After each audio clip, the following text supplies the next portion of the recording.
वसूल करने का वसूल। ভারতের দক্ষিণী সিনেমার সুপারস্টার আল্লু অর্জুনকে গ্রেপ্তার করা হয়েছে। কয়েকদিন আগে হায়দ্রাবাদে পুষ্পা 2 সিনেমার প্রিমিয়ারে এক নারী অনুরাগীর মৃত্যু হওয়ায় তার নামে থানায় অভিযোগ দায়ের করা হয়েছিল।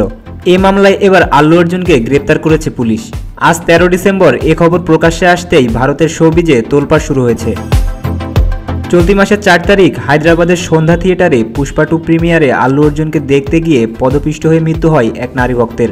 সেই মর্মান্তিক খবর আল্লুর কানে পৌঁছাতেই ভক্তের পরিবারকে 25 লাখ রুপি অর্থ সাহায্য করেছেন এই অভিনেতা। শুধু তাই নয়, মৃত নারীর 9 বছরের সন্তান যে গুরুতর আহত হয়ে হাসপাতালে ভর্তি ছিল তারও চিকিৎসার দায়ভার নিয়েছেন দক্ষিণী সুপারস্টার। তবে আজ এই ঘটনার কারণে গ্রেপ্তার হলেন আল্লু অর্জুন।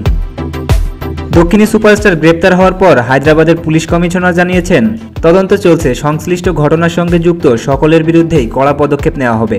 হায়দ্রাবাদে পুষ্পা 2 প্রিমিয়ারে সন্ধ্যা থিয়েটারের বাইরে ভক্ত অনুরাগীদের ভিড় উপচে পড়েছিল। এমনকি ভিড় সামলাতে গিয়ে হিমশিম খেতে হয়েছে স্থানীয় পুলিশকেও।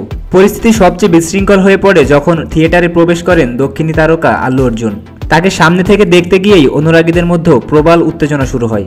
এই পরিস্থিতিতেই পদপিষ্ট হয়ে মৃত্যু হয় 39 বয়সী এক নারীর। তার 9 বছরের ছেলেও গুরুতর আহত হয়েছে। অবস্থা আশঙ্কাজনক বলে জানা গেছে। সেই ঘটনাতেই শুক্রবার গ্রেপ্তার আল্লু অর্জুন।